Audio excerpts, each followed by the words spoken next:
reverenciado e nos abençoe por meio dele.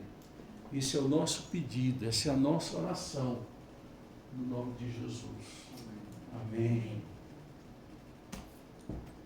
Vai, Graça está aqui entre nós, seja bem-vinda, Graça. Meus irmãos, essas férias eu, lendo a Bíblia, selecionando alguns textos, não me saía da cabeça falar sobre Samuel para vocês. E foi muito bom ler o livro de 1 Samuel e tirar da vida de Saul alguns exemplos. Exemplos de como não fazer. Você sabe que tem um exemplo de pessoas que você diz assim, eu quero quando crescer ser igual a fulano de tal. E tem outros exemplos que você diz assim, eu não quero nunca ser como fulano e tal. Saul é um destes. Uma pessoa que começou bem, quando você vai ler o início da história de Saul, ele começa bem, ele vai para as batalhas confiado no Senhor, ele vai dependendo de Deus, reinou sobre Israel 42 anos. Começou o seu reinado com 30 anos de idade. Ele era tão bonito e formoso que a Bíblia diz que os maiores de Israel batiam no seu ombro. Então era um homem bonito, da linhagem de Absalão, que também era outro homem bonito, filho de Davi, grande, todo chique, cabelo comprido daquela época, que se usava aquele cabelo comprido, tanto é que ele morreu porque o cabelo dele ficou enganchado em galhos de árvores. Mas o que a gente tem a falar a respeito hoje de Saul? Três coisas. Três situações que a gente precisa aprender a distanciar delas. E eu peguei essa pergunta que Samuel faz a Saul, porque ela é tão pequena, mas diz tanto. Esse texto que está aqui em 1 Samuel 13, 11, eu queria que você deixasse seu celular aberto ou sua Bíblia aberta aqui. Nós vamos ver três porções bíblicas que vão mencionar e vão se referir a Saul, que pergunta o que você fez. É Samuel a Saul, rei de Israel. Era o profeta, o sacerdote, porque Samuel acumulava as duas funções, profeta e sacerdote, e a nova função que estava iniciando no meio do povo de Israel, que era a monarquia. Vocês lembram que até Samuel, nós tínhamos um tipo de governo chamado teocracia. Deus levantava quem ele queria e governava por meio deste homem, ou de algumas mulheres que foram juízas em Israel. E era um governo muito direto. Deus falava ao juiz, o juiz conduzia a nação. Deus falava por meio dos profetas, e os profetas falavam à nação.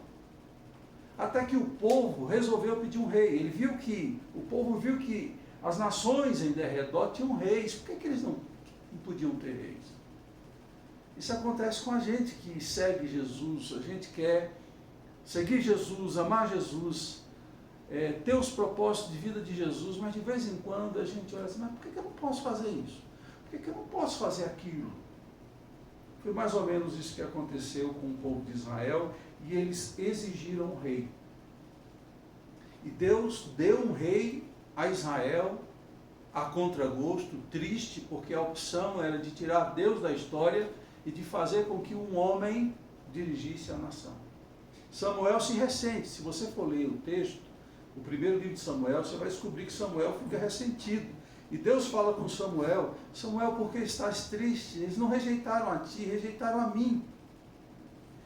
E eles deram, Deus deu um rei, segundo o perfil humano, um homem bonito, forte, um homem capaz de tomar decisões que agradassem o povo. Esse era Saul, primeiro rei de Israel. Ele, como eu falava, iniciou bem, porém no capítulo 13, algo muito interessante acontece aqui, porque ele enfrenta o maior inimigo de Israel, que são os filisteus. Os filisteus estão dominando. Israel estava subjugado pela força do exército dos filisteus. E então, o que é que acontece?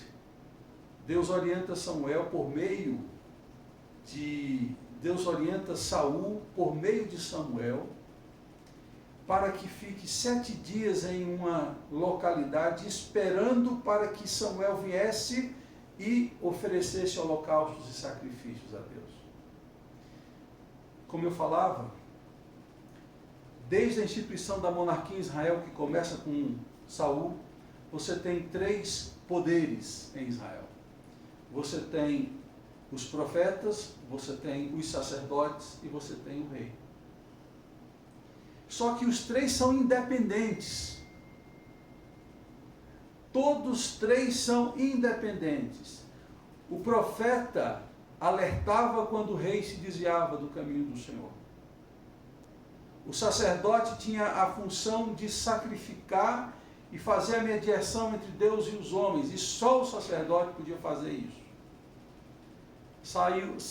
Saul caiu na primeira grande armadilha de pensar que ele tinha poder absoluto.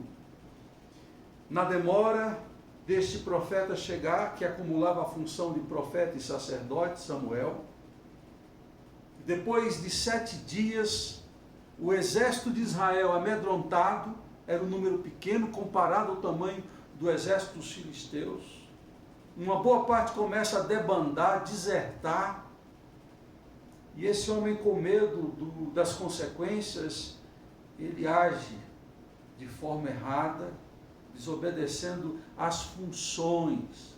O rei não podia sacrificar, era papel do sacerdote. E o texto vai dizer, se você estiver com a Bíblia aberta, eu convido você a ler comigo. Versículo 8. Ele esperou 7 dias, o prazo estabelecido por Samuel, mas este não chegou a Gilgal.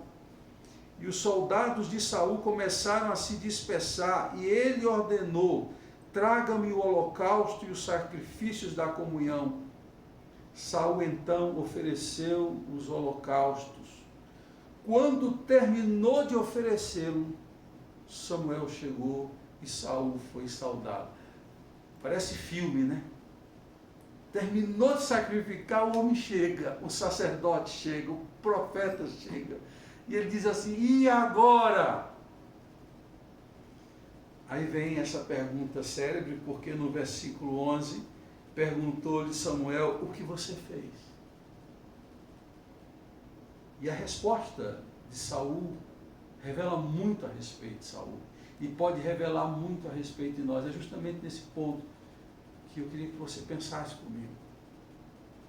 A resposta de Saul foi: quando eu vi que os soldados estavam se dispersando e que não tinha chegado no prazo estabelecido e que os filisteus estavam reunidos em Micmas, pensei: agora os filisteus me atacarão. E eu não busquei o Senhor, por isso senti-me na obrigação a oferecer o holocausto. Você vê que quando a gente erra, Saul faz o que nós normalmente fazemos. A gente acha uma porção de desculpas. A gente é mestres em achar desculpas para o nosso erro. E colocar a culpa em outros, porque ele coloca a culpa nos filisteus que estavam ali cercando, nos homens que estavam desertando, coloca a culpa em Samuel que não chegou na hora certa, e ele usa uma frase que nessa tradução ela tem um poder, mas na versão revista atualizada ela tem um poder extraordinário, porque ele diz na versão revista atualizada que ele, levado pelas circunstâncias, agiu assim. Então ele está dizendo: o problema não é o que está dentro de mim, o problema são as circunstâncias. Eu olhei para as circunstâncias e me vi obrigado a tomar essa decisão. E aí vem outro ensinamento. Se Deus disse que é para esperar, se Deus disse que depende dele, não queira fazer o que cabe a Deus, o que cabe a outros fazerem. Nós muitas vezes usamos essa desculpa: a mim, naquele instante, naquela situação, só me cabia fazer isso, enquanto que Deus havia dado uma ordem. A ordem é esperar. Você não lê os Salmos? Quantas vezes o salmista vai dizer, espera no Senhor, e para nós esperar é a última das opções, porque a gente já está com a água por aqui, quando não por aqui. Esperar é um ato muito desesperador, e por isso que a gente só pode esperar com fé. E quando a gente espera com fé, aí gera a palavra esperança. Esperança vem de esperar. Agora, como se espera determina a nossa obediência ou não, a nossa confiança em Deus ou não. Aqui está um exemplo daqueles que não sabem esperar e que não sabem obedecer. E muitas vezes nós estamos como Saul, sem saber esperar, sem saber obedecer. A gente tem que parar de dar desculpas para as nossas desobediências e achar culpados porque a gente agiu errado. A gente tem que assumir que as responsabilidades são nossas, mesmo quando a gente está debaixo de circunstâncias muito difíceis de decidir. Quando a serpente seduz Eva e Eva seduz Adão a comer o fruto proibido, você vai ver uma cadeia de desculpa e de acusação que é típico do ser humano, é o que Saul faz aqui. Deus procura Adão, Adão diz, é a mulher que tu me deste, a culpada é ela. Deus vai na mulher e a mulher diz assim, a culpa é da serpente. Mas a responsabilidade pertence a nós. Obedecer ou não obedecer pertence a nós. E olha, eu vou dizer algo aqui do perfil de Saul, que muitos de nós têm e carregam dentro de si. Nós estamos muito preocupados com a avaliação que os outros vão fazer de nós. A gente está muito preocupado com o nosso nível de aceitação ou rejeição. A gente está preocupado com o ibope, a gente vive para agradar pessoas, a gente vive para ficar de bem com todo mundo. E ninguém vai conseguir agradar todo mundo, ninguém consegue tomar uma decisão que seja unânime. E esse é um erro que a gente precisa trabalhar no nosso coração. Quem vai prestar contas dos seus atos é você a Deus. Não é o outro que você fez para agradar. Quando você vê aqui a decisão de Saul, é a decisão de um homem medroso, porque tinha receio dos demais soldados desertarem. E você vai encontrar lá em João capítulo 6, Jesus, quando vê os seus discípulos desertando, veja lá depois, João capítulo 6, Jesus olha para os demais que ficaram e pergunta, vocês não querem ir também não? É nesse contexto que João diz, Senhor, para quem iremos? Pois só tu tens palavras de vida eterna. O medo da solidão, de ficar só e abandonado, faz a gente agir para agradar e dar preferência a outros. Mas os outros não pagam as nossas contas. Os outros, por mais que você se esforce para agradar os outros vão te taxar, julgar e condenar. Não é desse jeito e não é dessa forma que a gente lida, arrumando culpados, colocando culpas em outros e agindo pelas circunstâncias.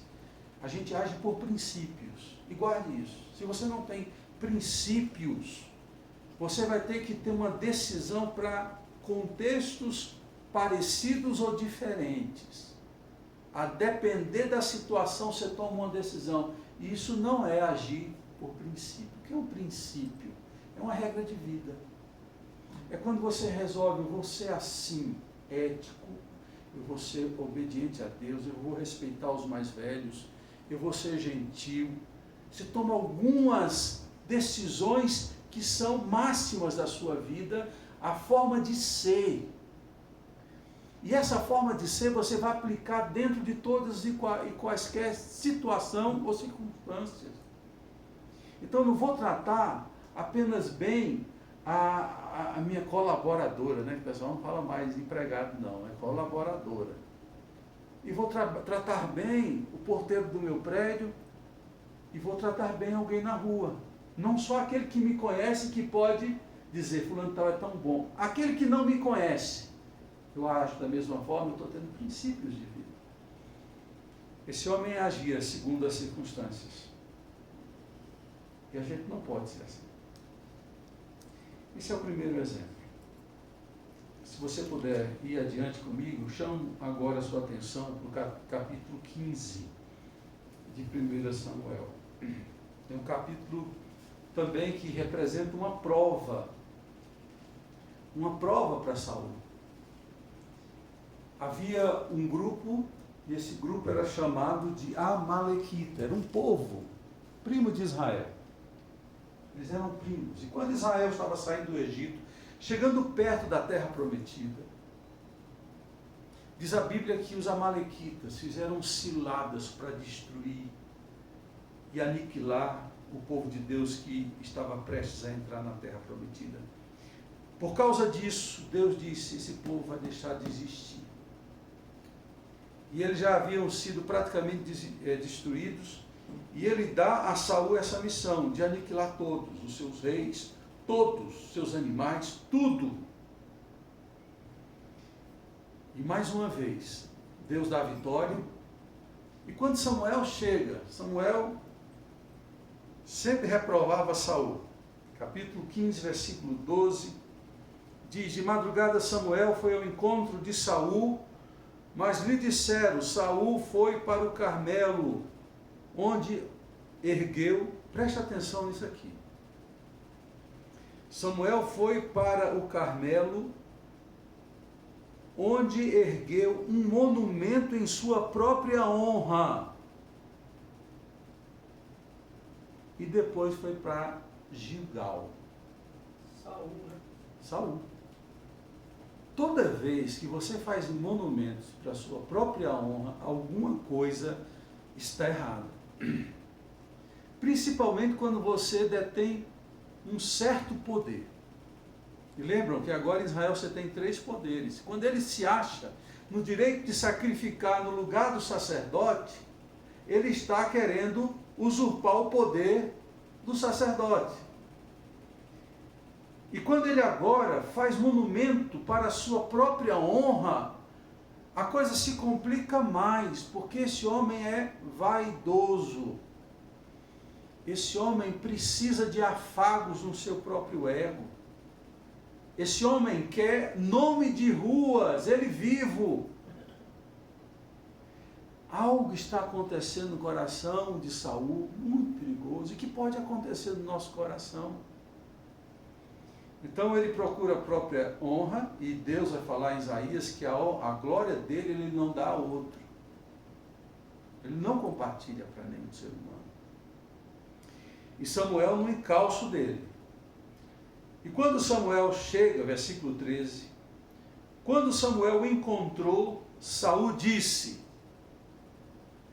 ele não deu chance de Samuel perguntar, o que você fez? Ele se antecipa, e ele se antecipa dizendo o quê?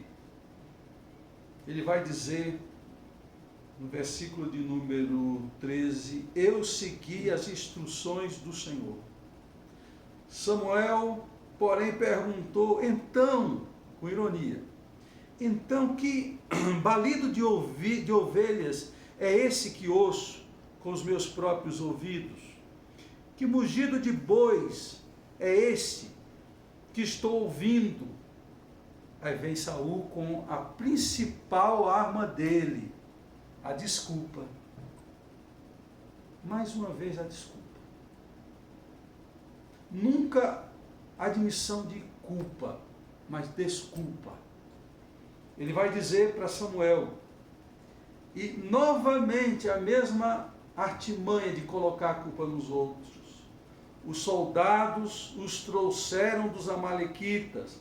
Eles pouparam o melhor das ovelhas e dos bois para sacrificarem ao Senhor, o teu Deus, mas destruímos totalmente o restante. Mas a ordem era clara.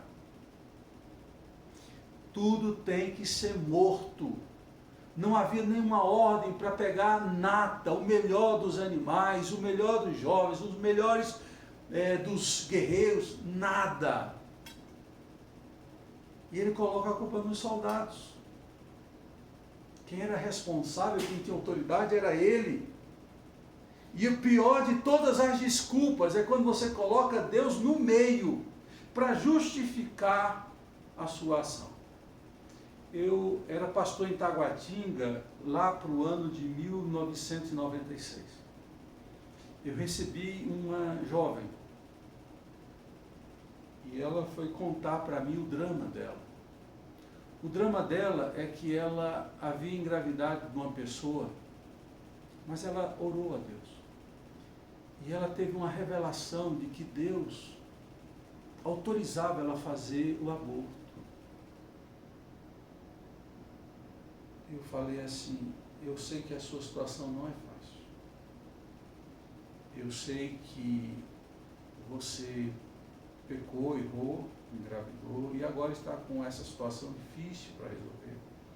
Morando numa república, com várias outras amigas, grávida, porém, o Deus que falou com você não foi o Deus da Bíblia. Pode ser outro, mas não foi o Deus da Bíblia. Porque o Deus da Bíblia é o Deus que diz que conheceu a você e a mim substância ainda informe. Ele nos escolheu no ventre da nossa mãe. Ele já nos tratava como gente no ventre da nossa mãe. Então, você não foi Deus quem falou com você. Mas você percebe, eu estou contando essa história porque às vezes você encontra alguém colocando Deus no meio da história para tentar justificar as decisões erradas, os erros e os nossos pecados. É como se a ideia do Robin Hood fosse uma ideia bíblica. Eu roubo, mas eu dou aos pobres. Ou então, como o Ademar, prefeito lá de São Paulo, o governador, que dizia, eu roubo, mas faço. Tentando atenuar a gravidade da coisa. Aí Samuel, cara, chegou a uma certa altura, eu até grifei aqui, no final do versículo, aliás, no início do versículo 16, diz assim, Samuel disse a Saul, fique quieto. Agora imagina, está falando com o rei. Deixe de dar essas desculpas descabidas, sem nenhum fundamento, e botando Deus no meio. Você não escolheu isso aqui para trazer como oferta a Deus. Você sabia que não podia trazer, você escolheu isso aqui porque os soldados disseram, vamos levar, e você não foi homem para dizer, não, nós vamos cumprir à risca a vontade do Senhor, o que Deus disse. E é desse contexto aí de repreensão a Saul que Samuel diz aquelas palavras que servem de lição para as nossas vidas. Acaso tem o Senhor tanto prazer em holocaustos e em sacrifícios, quanto em que se obedeça a sua palavra? Porque ele justificou, trouxe animais para servirem de holocausto e sacrifício a Deus. Olha que coisa linda! Eu pensei em Deus, e ele vai dizer que Deus não está preocupado e não tem prazer em receber holocausto e sacrifício. Deus quer a nossa obediência. Daí a razão dele acrescentar, a obediência é melhor do que o sacrifício. E muitas vezes a gente age assim na nossa mente. Deus é um Deus tão bom, tão gracioso, tão misericordioso. Eu peco e depois eu peço perdão. É isso que ele está dizendo. Às vezes a gente peca de forma premeditada, contando com o perdão de Deus. E olha o que a Bíblia vai dizer. O obedecer é melhor do que o sacrificar, do que pedir perdão. Aquele que consegue passar mais tempo em obediência, e quando ele cai é algo pesaroso para ele, não é algo premeditado, isso mostra que a gente está no caminho certo, caso contrário não. E o mais grave é que ele vai dizer, a submissão é melhor do que a gordura de carneiros. Alguém que se submete a Deus. Ele vai dizer, pois a rebeldia é como o pecado de feitiçaria. A gente fala de outras religiões que fazem sacrifício. E a gente diz, isso aqui é coisa do diabo. Mas, porém, a Bíblia está dizendo, quando a gente age premeditadamente, a gente está agindo como um feiticeiro. É a Bíblia que está dizendo isso. Está dizendo que quando eu me rebelo contra Deus, conscientemente, rebelião, eu estou fazendo um pecado de feitiçaria, equivalente a um pecado de feitiçaria. Aí mexe, o que vai falar agora, mexe com a vaidade desse homem. E diz, e arrogância como o mal da idolatria. Se você é idólatra, adora a si mesmo, era o caso de Saul, melhor dizendo, é o homem que faz homenagem a si mesmo, levanta altares a si mesmo. Está dizendo, quando a gente anda pelo caminho da desobediência, a gente vive no pecado da arrogância, da rebeldia e da insubmissão. Então isso aqui é muito grave. Deus não se agrada e a gente procura viver dessa forma para agradar a Deus. A nossa vida é para agradar a Deus e não a nós mesmos. Mais uma vez esse homem, buscando aplauso, buscando satisfazer a sua vaidade e ser aceito, aprovado e amado pelos outros. É o segundo exemplo. O terceiro exemplo está no capítulo 18 do mesmo livro. 1 Samuel, capítulo 18. E aqui eu peço muito sua atenção, porque eu quero fazer um link com tudo que eu falei até aqui, para mostrar como era esse homem chamado Saul. Para que a gente se livre de qualquer ameaça de ser invadido por algo parecido no nosso caráter, parecido com Saul. Nada. Você lembra que ele era rei de Israel, reinou 42 anos. Ele tem a bênção de incluir Davi como um servo próximo a ele. Davi enfrenta Golias e ele coloca Davi em destaque. E Davi começa a ir para as guerras e a vencer e a ter sucesso nas suas empreitadas. E um belo dia ele estava descendo com Saul, Davi e Saul, por um lugar, e algumas mulheres fizeram uma música. E a música não era tão pacifista. A música era claramente sem sabedoria. E o refrão dizia assim: Saul matou os seus milhares, porém Davi matou na guerra os seus 10 milhares. O rei é o rei, Davi é o ajudante. E para um coração inseguro, para alguém ainda que não tinha conhecimento do que ele era, e que precisava de aplauso, de elogio dos outros, que cuidava para não ferir suscetibilidades alheias, era alguém que encenava e vivia para agradar os outros. Isso é um tiro de metralhadora. Daí vem a queixa. Versículo 8 do capítulo 18. Saul ficou muito irritado. Muito irritado com esse refrão e aborrecido disse: atribuíram a Davi dezenas de milhares, mas a mim apenas milhares? O que mais lhe falta senão rei? Versículo 9. E daí em diante Saul olhava com inveja para Davi. Só alguém inseguro desenvolve inveja no coração. Porque ele não quer o trabalho de chegar lá, ele quer o que o outro conseguiu. Por isso que o invejoso, ele nunca vai ficar feliz quando você tem um sucesso. Ele sempre vai achar que está ficando para trás. E que quem recebeu uma bênção de Deus, ou foi adiante, não merecia, quem merecia era ele. É comum ao invejoso não olhar o exemplo de quem foi lá, orou, buscou e conseguiu. É comum ao invejoso dizer: eu quero o que ele conseguiu. Saul é esse homem invejoso.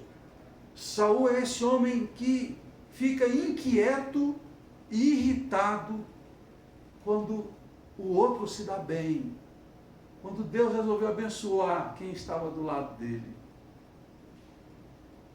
Será que a gente age assim? Será que a gente vive em função dos aplausos e do conceito dos outros? Preste atenção. Você é uma nova pessoa em Cristo Jesus. Isso eu aprendi, isso é muito firme em mim. É uma coisa que eu, graças a Deus, eu já firmei isso no meu coração. Eu sei quem sou. Eu conheço as minhas falhas, sei das minhas virtudes, sei das coisas que eu preciso melhorar. Eu sei quem eu sou e sei que Deus me ama do jeito que eu sou. E quer que eu cresça e me aperfeiçoe. Não é o que os outros dizem que vão me abalar, porque eu já sei quem eu sou.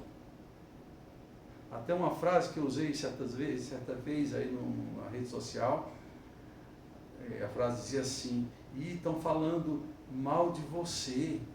Aí a resposta: se eles soubessem tudo o que eu sei a respeito de mim, eles falariam mais ainda. Então, não vive em função dos outros, do que os outros acham, da impressão. Só Deus e você sabem quem você é, as suas intenções, as suas vontades, os seus pensamentos. Se você precisa melhorar, então melhore. Mas não viva em função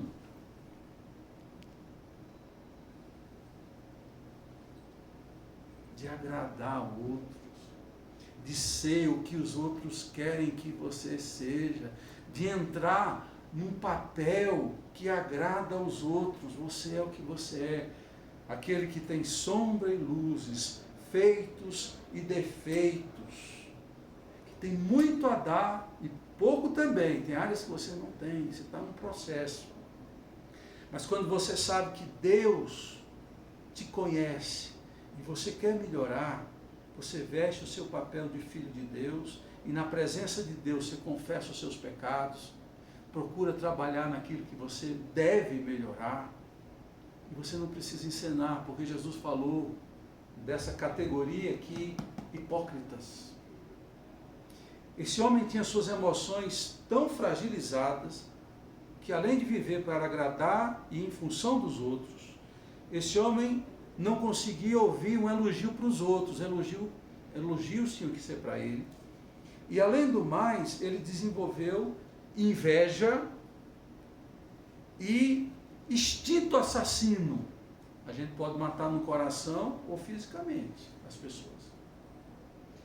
E diz o texto no versículo 11, e atirou, estava com a lança, e atirou, dizendo: encravarei Davi na parede. Mas Davi desviou-se 2 vezes. Desejo assassino. Versículo 12, Saul tinha medo de Davi, porque o Senhor havia abandonado e agora estava com Davi. Medo, pessoa medrosa que tem medo da atuação dos outros. Versículo 13, ele faz a atitude também que é comum das pessoas que não têm amor próprio e nem confiança em si mesmas. Então afastou Davi de sua presença e deu-lhe o comando de uma tropa de 1000 soldados para que ele ficasse enfraquecido e morresse. Davi não morre. E boa parte dos anos de Saul, daqui para frente, alguns contam que foram 12, outros dizem que foram 15 anos, da fuga de Davi e da perseguição insana de Saul contra Davi. Porque pessoas assim são Highlander. E qual é a máxima do Highlander? Só pode existir um. Eu não posso ter concorrente. Eu não posso ter ameaças. Eu tenho que ser tudo. E isso aí era como Saul vivia. Falei no início e repito, aqui está um exemplo de como não viver, de como não seguir a vida e a trajetória desse mundo. Você não vive para dar satisfação a pessoas. Por isso você não se preocupe se o vestido seu você repetiu 3, 4 vezes. se a sandália que você está calçando, você já calçou em outras festas. Não fique preocupado com o carro que você tem, já tem 5 anos. Qual o problema? Está andando, está funcionando. Não se preocupe de postar que você foi na praia A, no restaurante B, C, para as pessoas dizerem, olha como ele é descolado, como ele é legal, olha esse cara, essa mulher. Ninguém paga as suas contas. Você não vive para homens, você vive para Deus. Não deixe sentimentos rasos, baixos, como invejas, disputas, como não entender que cada um tem seu tempo para ser abençoado e você não pode ficar passando mal porque alguém foi abençoado. É tempo de a gente aprender com o errado e não só com o certo. E, infelizmente, Saul é esse rei que nos ensina tão mal a servir a Deus. Que Deus tenha misericórdia de nós. Eu vou pedir para o Fernando fazer uma oração, pedir que ele coloque-nos diante de Deus, porque muitas vezes nós nos parecemos com Saul, para que Deus nos ajude a ter uma postura diferente. Nosso Deus, agradecemos esta palavra, sempre que fala no nosso coração, que nos confronta, Senhor.